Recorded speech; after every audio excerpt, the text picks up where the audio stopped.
Lenskart is an Indian optical prescription eyewear retail chain based in Faridabad. As of September 2019, Lenskart had stores in over 70 cities in India. Its manufacturing facility in Delhi manufactures 300,000 glasses a month.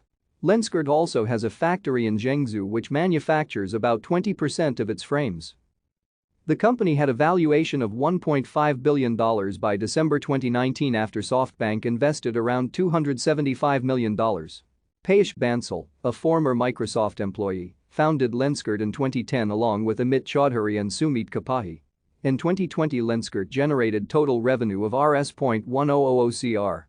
Plus financial backers of Lenskart include TPG Growth, International Finance Corporation and Advik Management. Ratan Tata and S. Gopalakrishnan have also invested in Lenskart.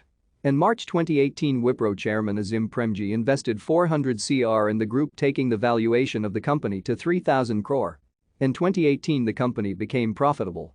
Lenskart launched the eyewear brand John Jacobs in 2017. The company is in talks with Japanese group SoftBank as well as the private equity firm Kadara Capital for investment. In October 2017, Lenskart's first brand ambassador was Katrina Kaif. Thank you for watching. Like and subscribe if you would like to view more of our videos. Have a nice day.